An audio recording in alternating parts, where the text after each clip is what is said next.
What's up, guys? Welcome to the second take. I'm Zach. And I'm Jonah. And we're going to talk a little bit of basketball again for you. This is like 3 weeks in a row, but it's that time. Basketball ended, obviously, with LeBron James winning, as we know from last week's podcast. But now we have the NBA draft and then free agency coming up soon. So those are going to be our two focal points today. We're going to start with the draft, talk about our winners and losers. And I know Jonah wants to start with one big winner, so I'll let him go ahead with that. Yeah, so the biggest winner, not just in my mind and Zach's mind, but in pretty much everybody's mind of the draft, was Oklahoma City. They made a big trade. They traded Serge Ibaka, who'd been a big part of their successful teams the last few years. They traded him to Orlando in exchange for Victor Oladipo, Ersan Ilyasova, and the number 11 pick in the draft, which was Domantas Sabonis, who both of us liked a lot. So you agree that the Thunder pretty much robbed Orlando here? Yeah, I mean, I'm on record of not liking Serge Ibaka at all. I've made that pretty clear on these podcasts. So I like the trade just by getting rid of him, but I think Oladipo is a rising star in the NBA. I know that a lot of people have had some problems with the way he's going to fit into OKC. He's kind of like Dion Waiters in the way he plays, where he's kind of a ball-dominant guard with not that great of a jump shot. But Waiters has played okay in the playoffs, and I think Oladipo can be more of a team player than Waiters is. He's also a great defender, and if you think of the Warriors going with like Westbrook, Oladipo, Andre Roberson, Kevin Durant, and Steven Adams, that's like probably the best defensive lineup in the NBA. So I think they win for a lot of reasons. And then you add Sabonis to it, which just makes him that much better. He's probably a guy that will be better than Serge is in 5 years easily. So they didn't really even need to make a draft pick in this draft, and they already won it. Yeah, I mean, I think trading Ibaka straight up for Sabonis would not have been out of line, or straight up for Oladipo for sure. And like to get extra pieces, then just one of those guys is like an awesome move for Oklahoma City. I mean, like what you said with that starting lineup you just threw out there, like with Westbrook, Oladipo, Roberson, Durant, and Steven Adams, that's probably the most athletic lineup in the history of the NBA. If I can be a little bit bold there, just like the pure athleticism is going to terrify people to have Westbrook and Oladipo in the same backcourt. Exactly. I mean, he's not the best jump shooter, but there's other guys on this team that can shoot. I mean, even Roberson has developed a jump shot. Like, we know it's not impossible, and Oladipo was the second pick in his draft, so, like, he has a really good pedigree. He's never really been in the right situation in Orlando, and I think that if he gets put in a successful situation in Oklahoma City, that's going to do wonders for him. I think he's going to look better with OKC than he's ever looked before, and I don't see Ibaka thriving in a system where he doesn't have Durant and Westbrook on his team. Yeah, I mean, Victor had a couple 30-point games. He had a 40-point game, so like he can score. He's really good at getting to the rim because he's so athletic. Gets to the free throw line a lot. Like I said, he plays just like Dion Waiters, really. And then you obviously have Steven Adams, who became a top 5 center in the NBA almost overnight in the playoffs. So they did, in my opinion, they've done everything they can to entice Kevin Durant to stay, and I still think they're going to do more, probably looking to get a power forward through free agency and maybe another shooter. But I think Victor would probably be best served playing with the second unit. I still think you should start, but then have him play with the second unit for some time towards the end of the first quarter, early second quarter, just because I think he can handle the ball and distribute for them. And they didn't use Cameron Payne at all during the playoffs, really. So I think he can fill a role for them for sure. And then Serge for Orlando, there's a slim chance he re-signs with Orlando once his deal's up, which I think is the end of next season.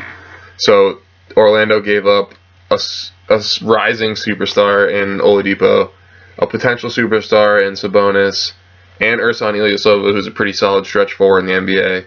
to get a player for 1 year when they're clearly not a title contender to begin with. So it's kind of a strange move for them. Yeah, I mean, there's a lot of different things. I mean, even like you said, Ilyasova is a very useful player. Like he's been on probably like 17 teams in the last 2 years, but he's definitely a guy that can give you a lot of versatility, which is something that OKC had kind of struggled with the big guys they had. And so I think in getting Sabonis and putting him with Adams and Ilyasova, like that's going to allow them to do more different things. And I think they're really making their pitch to Kevin Durant right now and saying we're going to do everything we can to put a better team on the floor next year. They're already making key steps towards that goal. And, yeah, I mean, that's the reason behind anything that the Thunder are doing right now is, like, making the best pitch to Kevin Durant possible. And also ensuring that if Kevin Durant did leave, they would be able to field a competitive team anyway. And I think they're doing well with that in mind. Yeah, I mean, I think that now this is the team that was 1 win away from the NBA Finals, and most people think that they would have beaten the Cavs, and they've already gotten better, and we're like 4 days removed from the NBA Finals being over. So, I mean, they've really just gotten all over all over the NBA draft, and now we have free agency where they can easily snag like a veteran power forward. Like Pau Gasol comes to mind. I don't think he's going to go there, but that's like just an example. So I think Kevin Durant is really liking what's going on there. Like I said, I don't think they're done, and I also don't think Kevin Durant is done looking around.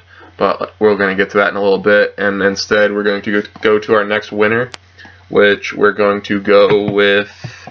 I want to go with Denver. Yeah. So we had Denver also as a winner.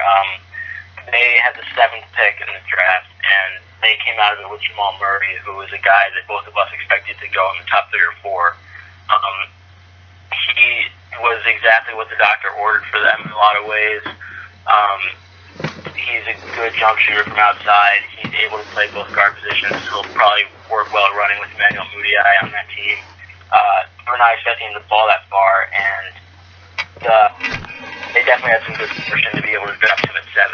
Then they had 2 other first-round picks, and they picked Juan Hernan Gomez, who, even if he doesn't come over this year, is a very intriguing prospect from Spain.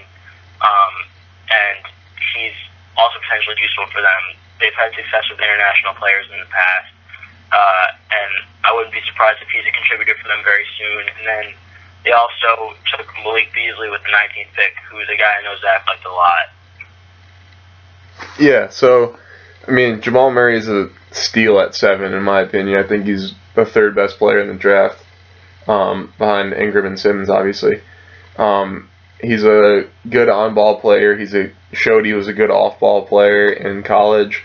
So, I don't know. I get nervous when people go to Denver because it seems like sometimes superstars don't exactly show up when they go to Denver. Not really sure why, but I guess they've never really had a true superstar besides Carmelo, maybe AI when he was older. But I think Jamal Murray will play really well in that situation. Like Jonah said, Hernan Gomez has been someone that has been hyped up a little bit by the international crowd. He was one of 8 international players drafted in the first round, which tied an NBA record. That's international without playing in college in America.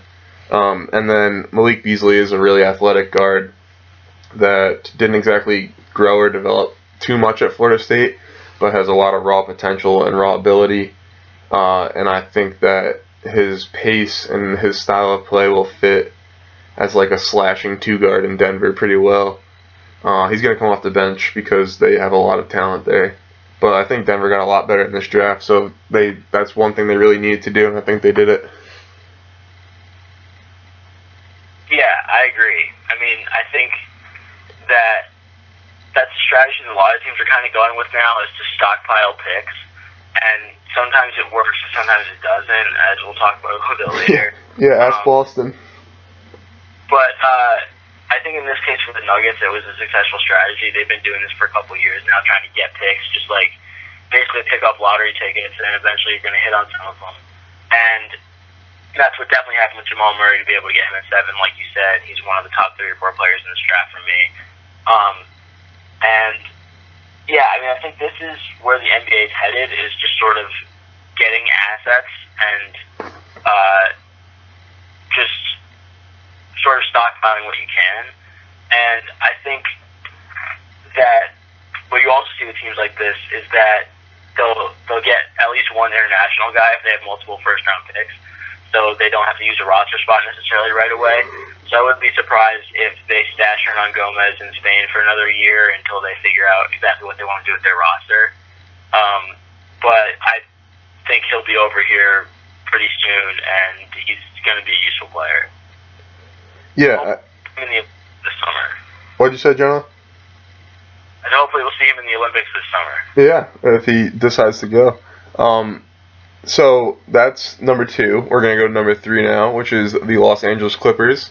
And this is because there are 2 players that are drafted by the Clippers that are close to Jonah and I's hearts at times. I've also hated my one player at certain times, but I know Jonah's liked his. So the Clippers drafted Bryce Johnson 23rd, and then traded for Diamond Stone, who was drafted 40th. So last year when Blake Griffin went down, the Clippers were running out a lineup with Paul Pierce playing power forward. And when that didn't work out, they went to Wesley Johnson, which didn't really work out either. When DeAndre Jordan went down, they had Cole Aldridge as a backup, who actually played really well, surprisingly. So they obviously lacked a lot of front court depth, and I think they just found that in Diamond Stone and Bryce Johnson. I can just let the images go through my head of Bryce Johnson setting a screen and getting a lob from Chris Paul probably 10 times a game. And I think Diamond also can work in that role, and he's a much better post-up player than obviously DeAndre Jordan is, who has 0 post moves. So they never really had an inside scoring presence, even though they score a lot of points in the paint because of the lobs and the dunks and all that high-flying stuff.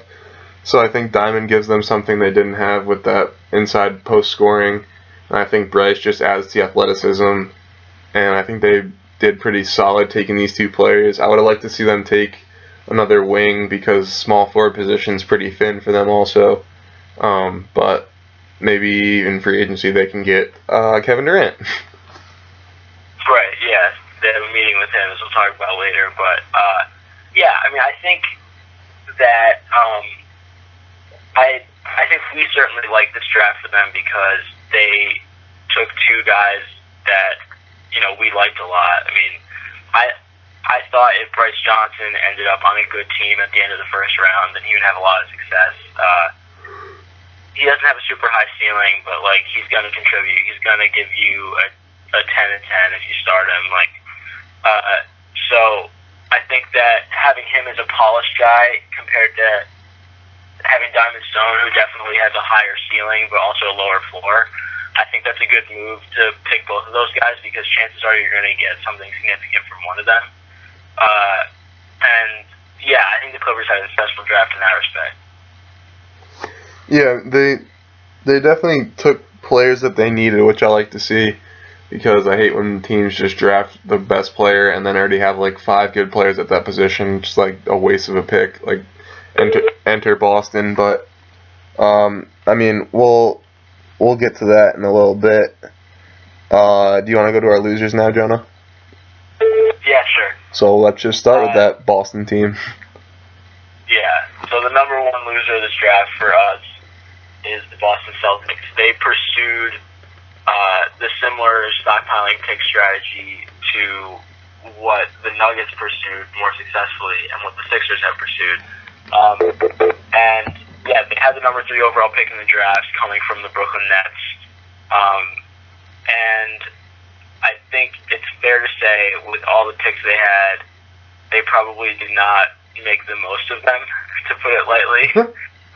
Their pick is in this draft was Jaylen Brown, who we're both on record as not liking a lot, especially me.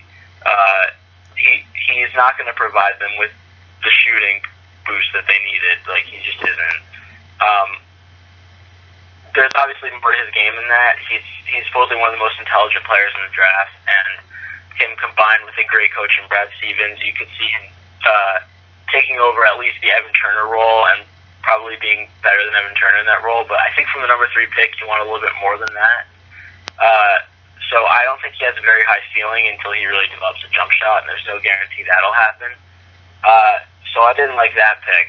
And then they went ahead and used their other first-round picks on 2 foreign players who will probably not contribute soon, if ever, in Mershon Yabusele and Ante Zizic. And that's not really a prime use of assets there. Let's just say that. I think their second-round picks were better, but it's difficult to see, like, I don't know, just like the hit rate on second-round picks is not very high, so there's no guarantee that those guys will pan out either. And obviously, I think what they were looking at doing with these picks was trying to package them together and make a trade. And they were unfortunate that that didn't happen, and I think that their poor draft is a result of they weren't able to find a trade for those picks, but I think you still got to do better to use those picks if you can't trade them. Yeah, I mean, they definitely were looking to trade probably at half those picks, and nobody really was jumping at taking those picks. Jaylen Brown, I think, can be a solid NBA role player because of his athleticism, because of his body, and because he's on the Celtics, and Brad Stevens is a basketball genius. But he's not. The Celtics are looking for a superstar, and they certainly did their best not to find that. I think there were players on the board, Jamal Murray, Buddy Hield, Chris Dunn, that could have definitely been superstars for them, and they didn't take any of them. There were 2 players I liked. I like Ben Bentel that they took in the second round. I think he's going to be athletic and have a good game for them with a little pick and pop 4. And then I also liked Jackson, the point guard from Notre Dame. I think he's going to be good. The only problem is they have like 17 guards. They have Terry Rozier already on the bench. They have Hunter from Georgia State already on the bench. Then you have Avery Bradley, Isaiah Thomas. There's more I'm forgetting, but there's a lot. So, I don't know. They needed a big because Solinger is a free agent and isn't that good anyways. I don't really like Olynyk that much. Amir Johnson's okay. And they didn't draft really any bigs that are going to help them immediately. Bentel, I think, is going to take a little bit of time to get acclimated. So, with 8 picks, I would expect you to get at least 2 players that are going to help you immediately. And I don't really find that on the team. I think they had a chance to really take another step and ended up stepping maybe a step backwards. Yeah, I agree with you. I mean, I think Demetrius Jackson's a good pick. I like Ben Bentel as well. But I think, like you said, there's an argument for taking sort of a draft and stash guy if you have multiple picks because you just don't have, I don't know, you only have so many roster spots. Right. It's not like you can stick a guy in leagues. So, like, I understand that, but, like, to take international guys at both 16 and 23 who have no intention of playing the NBA this year is probably not the best strategy for a team that's looking to win now. I mean, they're clearly looking to win now. Like, they're pursuing top free agents. They were trying to trade for guys like Jimmy Butler and Kevin Love with these picks. Like, they're clearly a team that wants to win now. And to use those picks on people that are not going to contribute this year doesn't really make sense with their overall strategy. Yeah, and at 16, they had guys like Henry Ellenson still on the board, like people that they could have really used that could have helped the team. So, I mean... on the board, I mean, if they wanted shooting, could have got... Yeah, so let's say... Well, I mean, so they take Jaylen Brown third. Let's say they take Ellenson at 18 or 19, whatever they had. That turns into a much better first round than what they already had. So, like, that's just one switch that makes their draft look a little bit better and probably would keep them off the loser list. Right, exactly. Like, it's fine if they like Jaylen Brown more than we did. Like, yeah, that's fine. But I think a lot of people agree that was probably a little bit of a reach at 3. And the other picks were certainly reaches. So it's hard to say that they had a successful draft here. And I think if you asked their GM and he was telling you the truth, he'd probably agree with you that it wasn't the draft they were hoping for because they hoped to trade those picks. Yeah, he was definitely upset with it. And it was also weird that I heard that they had Chris Dunn at the top of the draft board, obviously behind Simmons and Ingram, but like the third best player, and then they have a chance to draft him and end up going with Jaylen Brown. Like that just doesn't really, the puzzle doesn't fit together. Yeah, you're right. It's strange. But anyways, we'll carry on. Next is Milwaukee. I don't really enjoy putting them on this list, even though I'm the reason they're on this list. But they had a good draft with Malcolm Brogdon. I like a lot. I think he fits Jason Kidd's style of play with aggressive defense, and then he can shoot also and get to the rim. So I like that. But they took Thon Maker at number 10, who is theoretically a high school basketball player. I had him like 35th on my big board. Didn't even think he belonged in the first round. And then he's taken ahead of Sabonis, Ellenson, Marquise Chris went 1 pick before him, 2 picks before him. There's a lot of good players out there. Bryce Johnson, Check Diallo, like a lot of guys that I had ahead of him, even for his position, and he was taken 10. I know that he's kind of a mystery as to what you might get from him, but that even, I think, strengthens my argument that he doesn't belong in the top 10. I would have been fine if he was drafted like 18th, 19th, maybe early 20s, just because I feel like that's the area where like a good team can take a chance. But Milwaukee wasn't that great last year. I think they need to get a lot better to get back into the playoffs and compete. And I think that was about the worst pick at number 10 you could have if you want to get better. Yeah, I mean, let me start by agreeing with you about the Brogdon pick. I think the Brogdon pick was a very solid second round pick. Like, those are the type of guys, the guys who are universally known in college as like smart, fundamentally sound players. Like, even if their ceilings aren't that high, those guys more often than not turn into solid NBA role players. So that's a guy you want on your team. But I also agree with you about the Thon Maker pick. Obviously, the guy is crazy athletic. No doubt about that.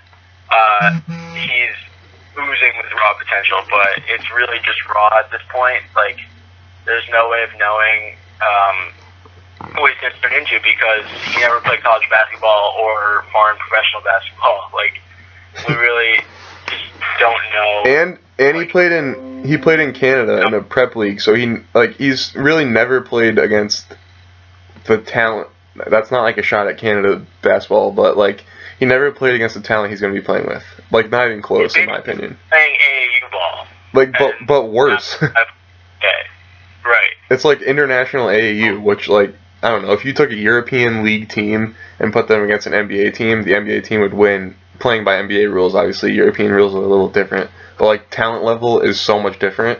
And then this kid goes to, where he's from, Senegal or something, right? And then went to Canada to play. I think he's from an African nation, and then went to Canada to play high school, and then went to like a prep school academy in Canada. Yeah. And so never played good talent. He's 7'1" and 216 pounds. So, which is obviously intriguing as like a 19-year-old, but like Brandon Ingram is an 18-year-old who's 1,000 times better and has played 1,000 times better competition, and he was only picked 8 picks higher. Yeah, I mean, this guy was going to be a first-round pick for someone. But there's also no guarantee that he's 19 years old. That's also true. With guys coming from African countries in particular, and we've seen guys coming from Caribbean countries in baseball, where guys aren't the age they say they are. And if he's really 25, then we don't know, like, how old this dude actually is. And there's a good chance he is, like, 25. Like, there's been some investigations into his actual age, and I don't know whether those are true or not. I mean, if he's been playing, AAU ball as a 24-year-old, then yeah, but even if he has, that strengthens the argument that their draft is bad because that like the older he gets, the worse the pick becomes. Because like at 19, you're like, oh yeah, he has crazy potential, and he's only 19 years old. But like, he's raw. That's one. If he's 24 and he's raw, yeah, not that much. Sorry, you have like 6 good years ahead of you, and you have all those years you still have to learn how to play the game, so that's not going to work. But yeah, I mean, I don't know. I thought that Milwaukee was a team going into the draft that was like probably a fringe playoff team in the East. They took a big step backwards when they signed Greg Monroe because their defense was so good, and then Greg Monroe was just like a sieve, so that didn't help them. I don't think he's going to be there next year. So they're trying to get back to the Jason Kidd style, which actually helped them because they were in the playoffs when that happened. Jason Kidd's first year, but I don't know. I thought they could have had a good draft and could have put themselves into the playoff picture, but I don't think that happened. Yeah, I agree with you. So then you want to go to the last and final one, which makes Jonah's Knicks team look like the kings of the world, no pun intended, because we are talking about the Sacramento Kings. Yeah, so again, we'll start with a caveat like we did with Malcolm Brogdon. They did make a nice trade in the first round. They traded Marco Bellinelli to Charlotte in exchange for the 22nd pick, which they used to take Malachi Richardson, who's a guy both of us like a lot, despite him being from Syracuse. I think he's a great player. He's going to provide a lot of shooting. I don't know exactly how well he's going to fit in Sacramento because you never know how well anyone will fit in Sacramento because there's much chaos over there 24/7. But he was a good pick to make. However, we have a few problems with the other picks that they made in this draft. A few, to say the least. Yeah, well, so they had the number 8 pick in the draft. They had Marquise Chris on the board, and then they traded that pick to Phoenix, who took Marquise Chris, in exchange for the 13th pick and the 28th pick, which they used to take. At 13, they took Georgios Papagiannis from Greece, who was not really anybody's idea of a polished player. He might not be over here for a long time either.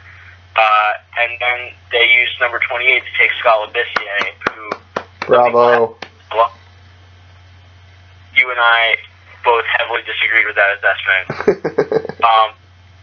But yeah, so basically they took 2 really raw big guys and put them in an organization that is not exactly known for its development of young players. Yeah, Vlade Divac is basically playing like pin the tail and donkey. He flat out has not a clue what is going on, who he wants, who's going to help. They're sitting at number 8.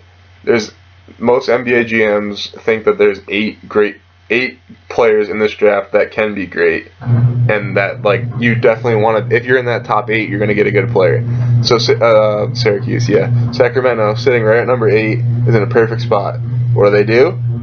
They trade out of that spot, and not only did they trade out of that spot, but they're sitting at number 8 with Marquise Chris on the board, who some people think was a top 5 player in this draft.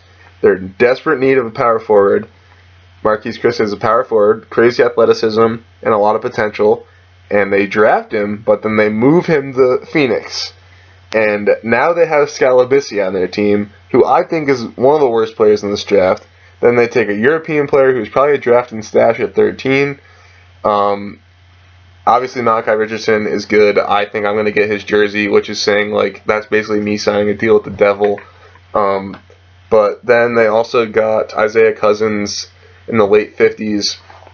I think he can be like a Tyreek Evans, who obviously played for the Kings for a little bit. But I think that's like the absolute ceiling, and I really don't think he's going to get to that point. But yeah, I mean, they missed. I don't mind Isaiah Cousins at 59. Yeah, it's a good spot to take a chance on a player who was good in college and who has a little bit, like a solid amount of basketball skills. So. Yeah, so we don't really like this draft for Sacramento. I mean, I think Scott Labissiere should have gone back to school for at least 2 more years. Yeah. And it's possible that he could have developed into a good player. Like, it's certainly possible. He has the raw skills, but I do not expect Sacramento to be able to develop him that way. Right. He has a good touch on his jump shot. He showed he could make like a 15-footer. But he was abysmal at Kentucky for the majority of the season. Like, this guy's 7 feet tall. When he came out of high school, I think he was the third best player rated out of high school behind Ingram and Simmons. He might have even got second, and Ingram might have been third. But anyways, he's top 3 player coming out of high school, and the kid averages like 2 points and 1 rebound over his first like 30 games. That's absolutely pathetic for someone who's supposed to be that good. And not only was he bad, but he looked like a lost puppy on the court, which doesn't bode well for him in the NBA when the speed of the game is going to pick up, physicality is going to pick up, and talent's going to pick up. And he's going to be falling behind in all those categories. Yeah, he had just a really disappointing transition to the college game. And I think that doesn't bode well for his transition to the NBA game a year later. Like, he certainly had potential. There's a reason that he was ranked so high going into college. Right. But I think you really have to be a guy who adapts to the college game, or at least to a foreign professional league before you adapt to the NBA. Like, you gotta have success at one level before you jump to another level. Yeah, and I'm not gonna put a lot of this on Scal because I think he has a worse coach in college basketball, and that's also documented. But I mean, he had a potential, and he was not developed, and he was not grown in college, which is gonna hurt him big time because that's like, I mean, Brandon Ingram started out the year pretty bad at Duke. He never really got comfortable, and then like 15 games in, he becomes the best player in college basketball and just took off. So, I mean, he was you have to develop in college. If you're going to be one and done, you should really, really, really be at the top of your game by the time you leave for your freshman year, go into the draft, and then you're only going to get better in the NBA. So, Labissiere, probably got worse from high school throughout college. Now has to go into the NBA, already well below most of these players, and take huge steps forward in order to catch up. And quickly. Yep. All right, so that's our NBA draft recap. Those are our 3 winners and 3 losers. I mean, it wasn't a great draft. It wasn't a terrible draft. Really, it was because there wasn't that many superstars out there. There was a lot of good role players that could fill a need for a team here and there, which some teams did pick. I'd like to give a shout out to the New York Knicks for signing undrafted free agent Marshall Plumlee, who's going to be a dominant force in the NBA for many years to come. You heard that here first. Had your hat for something the Knicks did. I appreciate it. Yes, he's going to be a freak. Don't worry, I promise it's a good pick. But yeah, now we're in the time of relaxation from the NBA. And please enjoy it because you have 4 days until NBA free agency kicks off, and it's going to get really freaking crazy. So get your rest for 4 days because soak it up. Yeah, July 1st, that's when it starts, and we're going to end the show talking about that. But we're going to focus just on Kevin Durant since he is the sweepstakes for KD. That's the main focal point for the NBA this offseason. Every team is trying to make some room to get him. They're going to try to make their pitches. KD kind of limited his searches. He's down to meetings with, out of the East, it's Boston and Miami, potentially with the Knicks. Nothing solid yet for the Knicks, but there's a chance. And then you're not going to get... maybe you could get your meeting at least. And then the West, we have the Clippers, the Spurs, the Warriors, and then the incumbent Thunder. So we're going to talk a little bit about who we think he will go to, who we think he should go to, and just the whole search in general. So I'll let Jonah start. Yeah, so he's got meetings with a bunch of teams. There's been obviously a lot of hype around the possibility of him joining the Warriors or the Spurs and creating a Western Conference super team. That's certainly a possibility. I'm not going to rule that out. Okay. So, yeah, I don't think that he should join the Warriors or the Spurs. I don't think he will. I expect him to go someplace where he's going to be the best player on his new team and the place where he's going to get paid because he deserves to do that. He deserves to get his max deal with this new salary cap. And as much as you hear the hype about players possibly turning down more money to make a super team, it doesn't happen nearly as often as it's talked about possibly to happen. So don't expect to see him on the Warriors or the Spurs, as mouth-watering as that is. I don't think that will happen. I don't really think it should happen. I think, which leaves the Thunder, the Clippers, the Celtics, and the Heat, and I'll throw in the Knicks because I want to. Yeah, I mean, I just got a notification from ESPN 2 minutes ago that says Carmelo Anthony says he has already begun recruiting free agent Kevin Durant. Quote, we've been talking. So yeah, talking about if KD is going to let Carmelo wear his shoes or not. Yeah, really. So whether that meeting happens or not, you know, they've been in touch. I don't really expect that to happen. If the Knicks weren't on the original list of meetings, I'd be surprised if he went there. I think the most likely scenario is that Durant goes back to Oklahoma City, at least for this year, even if he signs a one-year contract until Westbrook becomes a free agent next summer and they enter free agency together. I wouldn't be surprised if that happened. I think Miami is probably the next most interesting scenario, or it might be more interesting, but I think it's the next most likely. I'm not sure. What do you think? Yeah, so I don't think he's going to go to Boston. I don't think that's really a chance that gets done. I don't think the Clippers are a chance. And I don't think the Knicks are a chance either. And then obviously he said no to his hometown Wizards already, so that's out. So that leaves us with Miami, then the Spurs, Warriors, and then the Thunder. So I don't see the Spurs happening. I don't know that Kevin Durant would enjoy that style of play, even though he obviously would love to win, and that team could very easily win. I don't think those two sides mesh together very well. The Spurs have a system. They've always been known to have their system, and KD isn't exactly, like, he doesn't fit at the mold of that system, which actually is surprising that the Spurs are even going after him. I mean, I guess he's a top 5 player in the universe. You're going to have to go after him regardless of if he fits or not.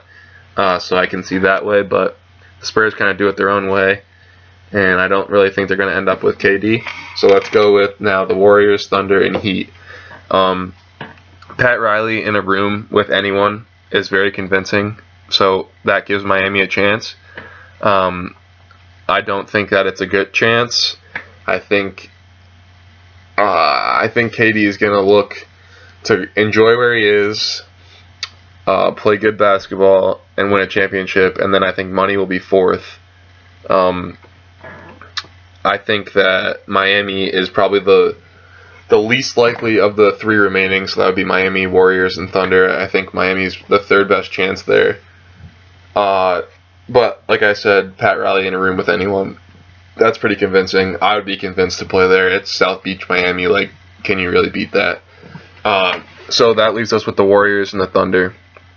I think the Warriors have been picking up a lot of ground on the Thunder. They're kind of pitching the idea that KD is the missing piece to their near championship team. They've been put on record saying that losing the championship might be the best thing that could have happened because now they can get KD, or like at least make the pitch that he's the missing link. I think that KD would like to play with that team because it's a very good team with very good players, and the ball moves around a lot. Like, it's not like he's going to a team with LeBron James where, although LeBron's a passer, the ball tends to be in LeBron's hands more often than anyone else, rightly so. So I think the Warriors, with their ball movement and the way that they can get guys open, I think that's a good fit for KD.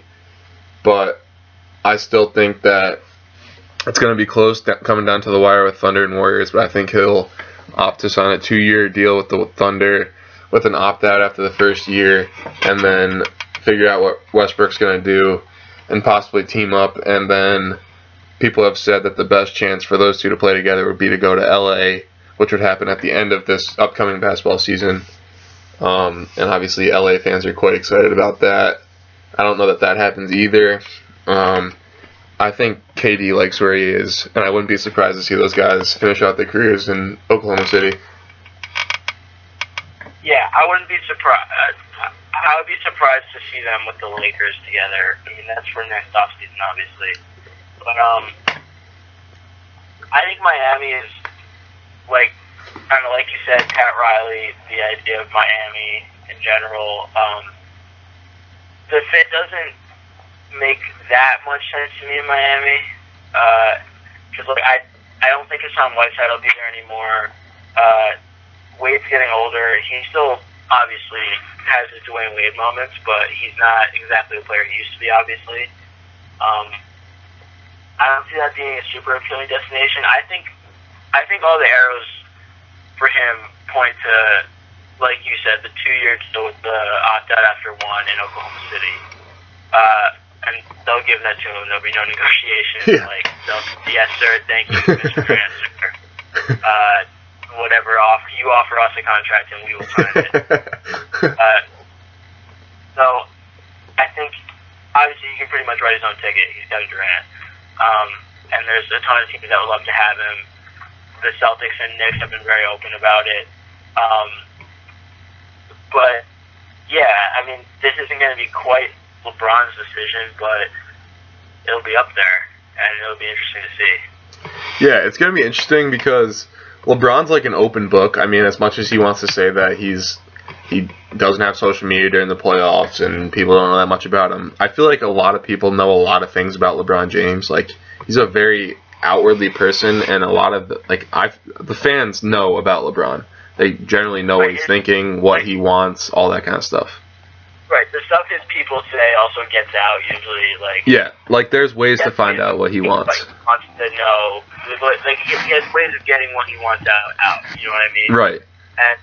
And Brant is much less public. Exactly, which makes this even more interesting because you like don't exactly have an idea. I mean, now you know who he's meeting with, but you don't really know who he's leaning towards. People have said he's been asking a lot of questions about Boston. People have said that he was looking for property in South Beach. People have said he wants to move to LA. People have said he loves where he is. People have said that Steph Curry and him have been talking recently. Like, there's 1,000 different things that have been said, and there's no way for any of us to know because Kevin Durant likes to keep things to himself, which is what a lot of superstars like to do. Just happens that LeBron James hosted a freaking 2-hour show deciding he was going to go to Miami and then wrote an essay saying he was going to go back to Cleveland. So, like, we're used to that, and we don't have that now, so we're confused and just guessing, kind of. So I really don't think that any of the teams he's meeting with is necessarily out of the picture. I think there's clearly a couple teams that are leading the pack, and that I would expect him to go to. But like I said, we don't really know a lot about Kevin Durant. We don't know how he thinks. We know he's a great basketball player, and that he wants to win. We think he wants to win a ring more than anything else. So that would lead us to think the Warriors, Spurs, and Thunder are the leaders. There's always intrigue with superstars in the West playing in the East, like Kevin Durant, because the East is so much easier to get to the title. Obviously, you have to go through LeBron James, which is going to be a problem, but Kevin Durant playing on the Thunder means that he's going to have to beat the Clippers, he's going to have to beat the Spurs, he's going to have to beat the Warriors. Like, those are top-tier teams he's going to have to beat. Go to the East, maybe the only team you have to beat is the Cavs. So chances are you're going to make it to the finals quicker in the East than you would in the West. But I still think that the Thunder are going to hold on to him because they're doing everything they can. I don't really know what the negotiations are like between the Thunder and KD. If they're like, hey, do you like Domantas Sabonis? Should we make this deal? Do you like playing with Serge? Do you like Oladipo? Whereas I think, like, well, you sit down with LeBron James and he's like, I want that guy, that guy, that guy, that guy, that guy, and this guy can leave. And they're like, yes, sir, here we go. I don't know if, like, KD has that much input with the Thunder. Right, and it's not only just with the input. Like, it's a question of whether he has the personality to demand that kind of influence. Right, yeah, which I don't think he does. Right, like it's not just in terms of media. He's more of a quiet and reserved guy than LeBron is. So, if he really took charge, I'm sure he could take some personnel control in Oklahoma City. But he just might not want to. Right. And the one of the weird things for me thinking about this situation is I don't truly understand the dynamic between Westbrook and KD. Like, it's always been known that they don't necessarily get along on the court, but then off the court they seem like good friends. And KD always defends Russell, and Russell says he likes playing with KD. But I feel like that's a publicity kind of thing. I don't know that they truly enjoy each other, and that could be a huge factor in this decision. Yeah, for sure. And I mean, even his answer after the finals, or after the Western Conference Finals, they were saying like, what are you thinking? And he's like, well, obviously I haven't thought about anything yet, but there's a lot of things that are going to be going through my mind. Like, it wasn't necessarily him saying like, oh yeah, this is an easy decision. Like, I know where I'm going. Is blah blah blah. It was like, there's a ton of stuff I have to think about. So I mean, he's definitely giving every team their chance to wow him and make their pitch. I mean, the Warriors literally have their team plane going to meet with KD. It's like Curry's going, Thompson's going, Draymond's going, the owner's going, the GM's going, Steve Kerr's going. They just signed Mike Brown. He's going to be on the plane. Like, literally anyone that's important to the Golden State Warriors is going. They even have a couple fans, I guess, that are going to be joining them just to try to, like, go nuts and wow Kevin Durant. So there's, like, no one is stopping short of absolute perfection for these pitches because Kevin Durant's a once-in-a-lifetime player. I think he's the second best player in the NBA. And, I mean, you want a second best player in the NBA on your team. No doubt. But we got a couple more days till we find out. I wouldn't be surprised if KD doesn't make his decision until maybe like a week into free agency. I think he's a little bit of a sentimental kind of guy. I think he has a lot of things on his mind, and he's going to want to weigh all the pros and cons. So I think probably not by our next podcast, but maybe by the one after that, we'll know where KD will end up. And we will certainly discuss that with that. Yes, that could very easily change the dynamic of basketball for a long time. Yep. All right, so anything else you want to say? I think that's good. Cool. All right, thanks for listening, and we'll see you next week. See you next week.